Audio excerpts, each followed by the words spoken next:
Hello दोस्तों, सामान्य अध्ययन केंद्र में एक बार फिर से आपका स्वागत है।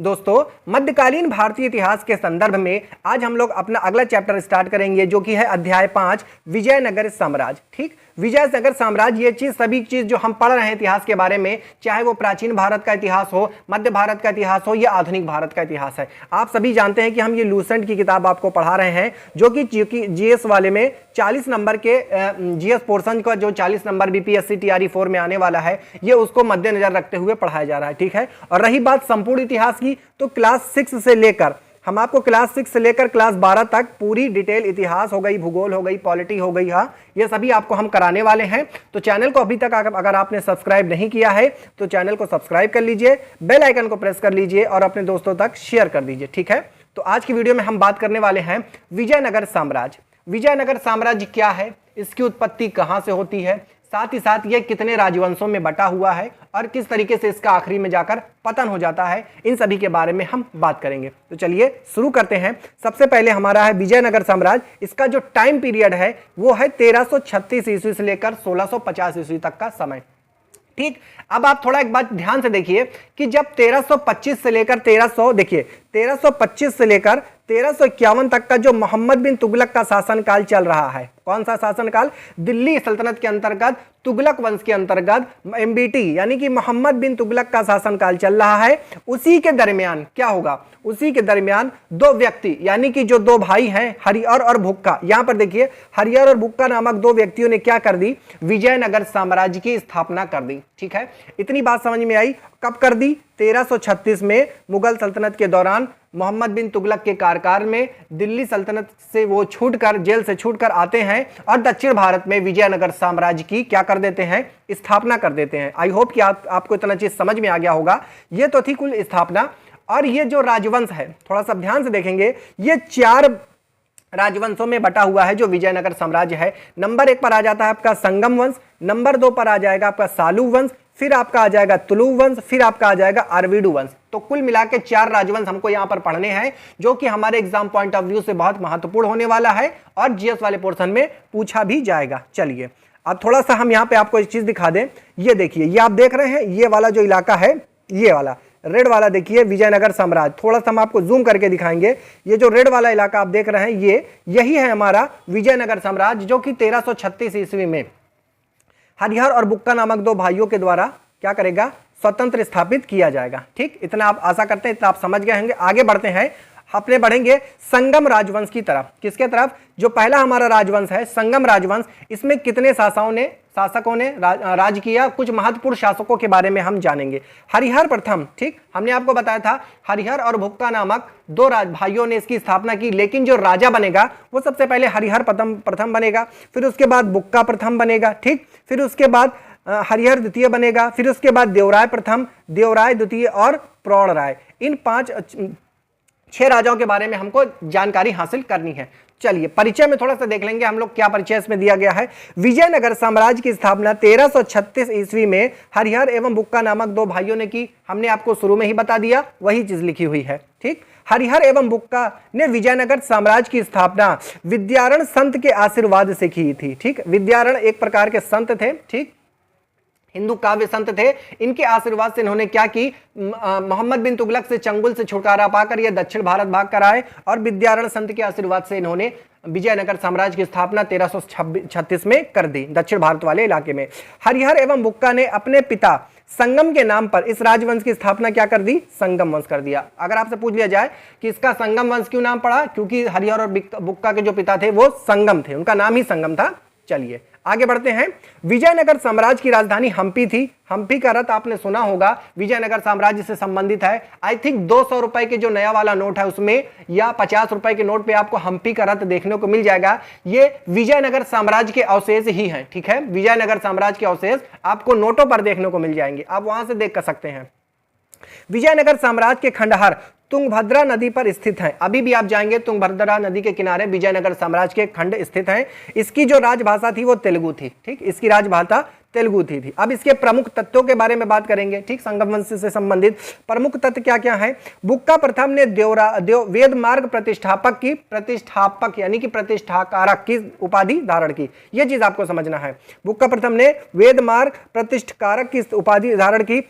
हरिहर द्वितीय ने संगम शासकों में सबसे पहले महाराज धीराज की उपाधि धारण की। अगर महाराज धीराज की उपाधि के बारे में अगर बात करें सबसे पहले किसने धारण की, तो वो प्राचीन भारत के इतिहास में चंद्रगुप्त विक्रमादित्य वो गुप्त काल से संबंधित है, वो चीज अलग है। लेकिन जब दक्षिण भारत के बारे में बात करेंगे तो हरिहर द्वितीय ने संगम शासकों में जो था, इसने सबसे पहले महाराज धीराज की उपाधि धारण कर ली थी, ठीक। इटली का यात्री निकोलो डी कांटी, इसका पूरा नाम निकोलो डी कांटी है, विजयनगर की यात्रा पर देवराय प्रथम के शासनकाल में आया, ठीक। यह क्वेश्चन पूछा जा चुका है और पूछा जाने की संभावना है कि निकोलो डी विदेशी यात्रियों का हम विवरण आपको सबसे पहले चैप्टर में पढ़ाए थे, वहां पे आपको बताया भी था कि जो निकोलो डी कांटी है विजयनगर की यात्रा करता है देवराय प्रथम के शासन काल में, ठीक। देवराय प्रथम ने तुंगभद्रा नदी पर एक बांध बनवाया था ताकि जल की कमी दूर करने के लिए यहां से क्या की जा सके, नहरें निकाली जा सके। तो तुंगभद्रा नदी पर बांध किसने बनाया था, देवराय प्रथम ने। चलिए आगे बढ़ेंगे थोड़ा सा। संगम वंश का सबसे प्रतापी राजक, यानी कि संगम वंश का जो सबसे शक्तिशाली राजक था वो था देवराय द्वितीय। इसे इमांडी देवराय भी कहा जाता है, ठीक, इमांडी देवराय भी कहा जाता है किसे, देवराय द्वितीय को। फारसी राजदूत अब्दुल रज्जाक देवराय द्वितीय के शासनकाल में वहां आता है विजयनगर। निकोलो डी कांटी देवराय प्रथम के शासनकाल में आता है, और जो अब्दुल रज्जाक है फारसी यात्री, देखिए ये अरबी यात्री नहीं है, फारसी यात्री है, थोड़ा सा दिमाग रखना है आपको, नहीं तो आप एज इट इज क्वेश्चन तड़ से गलत कर देंगे। देवराय द्वितीय के शासनकाल में विजयनगर आता है। एक अभिलेख में देवराय द्वितीय को गजबेटकर यानी कि हाथियों का शिकारी करने वाले कहा गया है, गजबेटकर देवराय द्वितीय को कहा गया है। देवराय द्वितीय ने संस्कृत ग्रंथ महानायक सुधानिधि एवं ब्रह्मसूत्र पर क्या कर दिया, भाष लिखा, ठीक। इस व्यक्ति ने स्वयं भाष लिखा है, इसके शासन में किसी के द्वारा लिखवाया नहीं गया है, ठीक। देवराय द्वितीय ने संस्कृत ग्रंथ महानायक सुधानिधि एवं ब्रह्मसूत्र पर क्या किया, भाष लिखा है। चलिए अब हो गया हमारे संगम वंश से संबंधित कुछ महत्वपूर्ण तत्व। अब बात करेंगे तुलु वंश से संबंधित कुछ महत्वपूर्ण तत्व। तुलु वंश हमारा दूसरा राजवंश है, ठीक।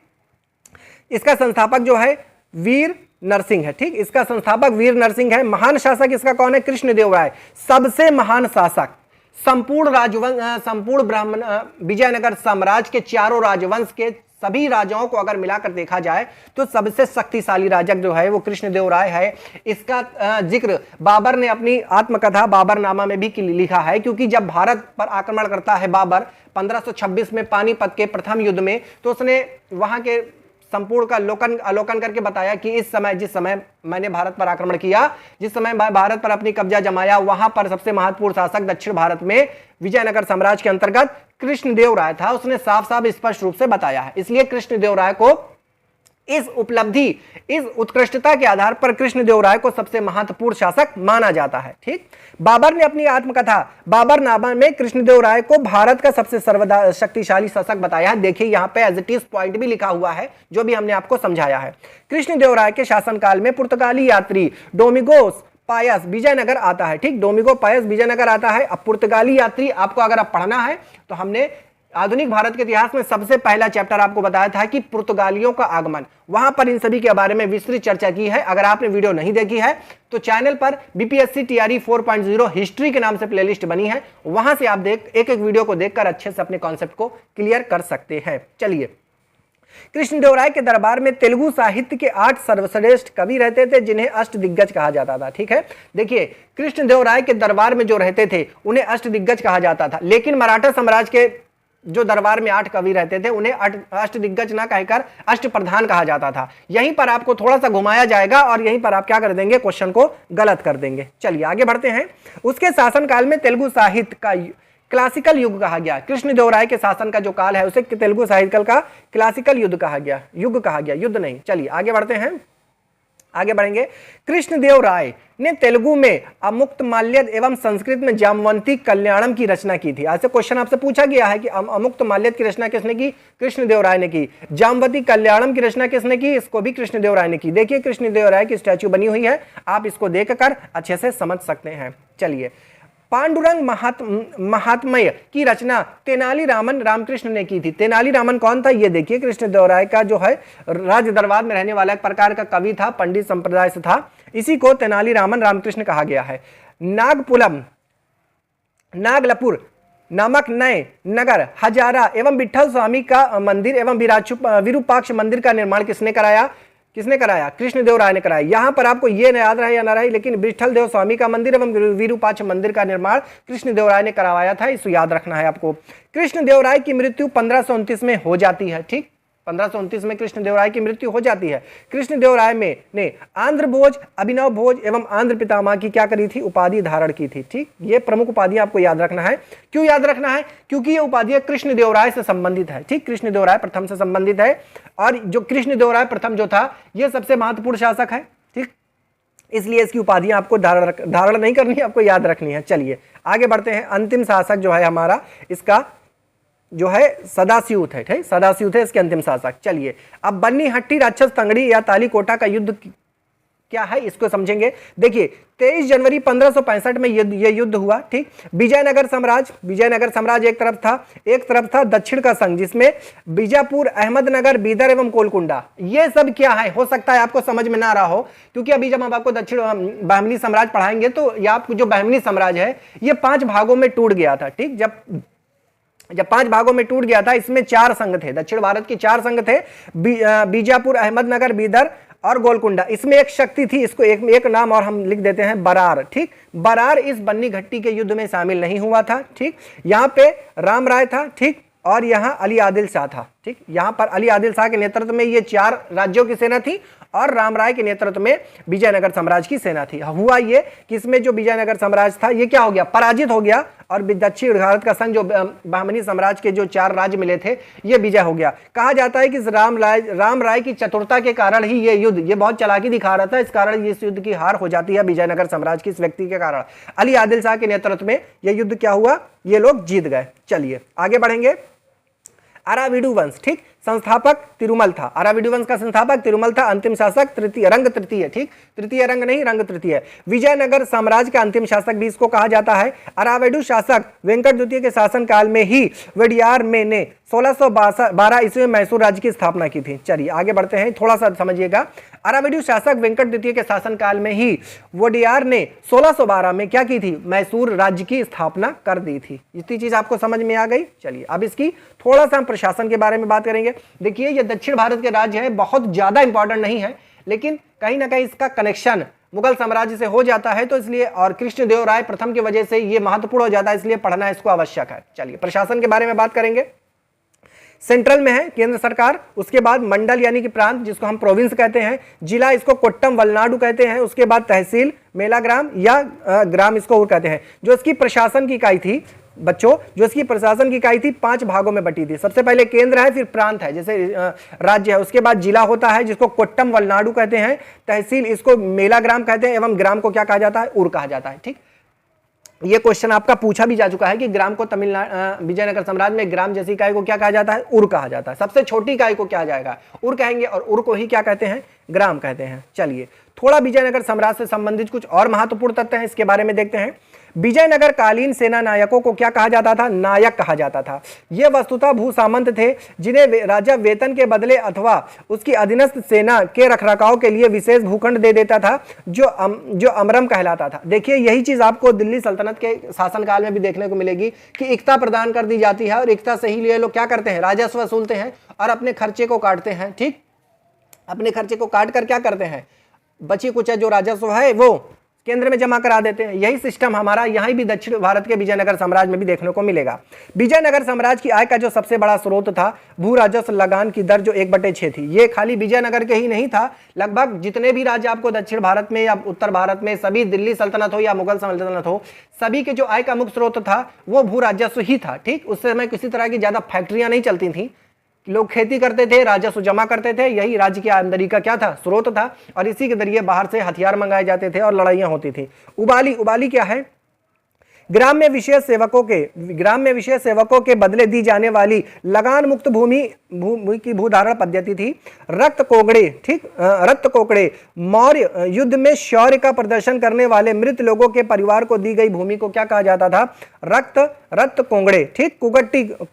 कुट्टगी, थोड़ा नाम अटपटा है, समझना है। कुट्टगी ब्राह्मण, मंदिर या बड़े भूस्वामी जो स्वयं कृषि नहीं करते थे, किसानों को पट्टे पर क्या कर देते थे? अपनी भूमि देते थे और भूमि करवाते थे और आधा आधा बांट लेते थे। चलिए आगे बढ़ते हैं। विजयनगर साम्राज्य में दास प्रथा प्रचलित थी। यह चीज विजयनगर साम्राज्य में प्रचलित थी और मनुष्यों के क्रय विक्रय को वैश्य वर्ग कहा गया, यानी कि मनुष्य का जो वहां पर क्रय विक्रय भी होता था, इसे वैश्य वर्ग कहा गया और दास प्रथा भी यहाँ प्रचलित थी। मंदिरों में रहने वाली स्त्रियों को देवदासी कहा जाता था। इनको जीविका के लिए भूमि या नियमित वेतन दिया जाता था। जैसे सैलरी आजकल नहीं मिलती है, वैसे सैलरी दी जाती थी। विजयनगर की मुद्रा पैगोडा तथा बहमिनी राज की मुद्रा हूड़ थी। ठीक, अगर आपसे पूछ लिया जाए कि विजयनगर की मुद्रा क्या थी? पैगोडा थी। और बहमिनी राज की जो मुद्रा थी क्या थी? हूड़ थी। चलिए इतनी चीज आप समझ गए। आयंगर व्यवस्था विजयनगर साम्राज्य से संबंधित है, इसको भी समझ लेते हैं। आयंगर व्यवस्था क्या है? प्रशासन को सुचारू रूप से चलाने के लिए प्रत्येक ग्राम को एक स्वतंत्र इकाई के रूप में संगठित किया गया था। इन ग्रामीण इकाइयों पर शासन हेतु 12 प्रशासकीय अधिकारियों की नियुक्ति की जाती थी, जिनको सामूहिक भूमि के रूप में क्या कहा जाता था? आयंगर कहा जाता था। अब समझ में आ गया आयंगर क्या चीज है। इसे ये अवैतनिक होते थे, यानी इन्हें वेतन नहीं दिया जाता था। इनकी सेवाओं के बदले सरकार इन्हें पूर्णतः लगान मुक्त कर मुक्त भूमि प्रदान करती थी। यानी कि जो काम करते थे, नौकरी करते थे, इनको सैलरी नहीं दी जाएगी, बल्कि इनको क्या कर दी जाएगी? भूमि के बड़े बड़े टुकड़े दे दिए जाएंगे और उस टुकड़े पर जो भी खेती की जाएगी, जो भी अनाज का उत्पादन किया जाएगा, उससे सरकार किसी भी तरह का कोई लगान नहीं लेती थी। लगान मुक्त भूमि रहती थी। संपूर्ण अनाज को वो अपने कब्जे में कर लेते थे। इनका पद अनुवांशिक होता था। अनुवांशिक का मतलब आप समझते हैं कि पिता मर गया तो उसके बाद उसका बेटा, फिर उसके बाद उसका बेटा, परिवार के लोग ही रहते थे। या इस पद को बेच या गिरवी रख सकता था। इस पद को किसी को बेच सकता था या पैसे के जरिए, या किसी और को गिरवी और दूसरे को दे सकता था। ग्राम स्तर पर कोई भी संपत्ति इन अधिकारियों की इजाजत के बगैर ना तो बेच सकती थी और ना ही दान में दी जा सकती थी। ठीक, इन अधिकारियों का इतना बड़ा महत्व था। चलिए आशा करते हैं कि आपको ये पूरी व्यवस्था समझ में आ गई होगी। तो अगर आपने वीडियो को नहीं देखा है तो अच्छे से देख लीजिए, समझ लीजिए। वीडियो को क्या करिए, वीडियो को लाइक कर दीजिए, चैनल को सब्सक्राइब कर दीजिए, बेल आइकन को प्रेस कर दीजिए और दोस्तों तक क्या कीजिए, शेयर कर दीजिए, क्योंकि आपको संपूर्ण जीएस हो गया या एनसीईआरटी 6 से लेकर 12 तक हम सब कुछ कराने वाले हैं। मिलते हैं आपसे नेक्स्ट वीडियो में, तब तक के लिए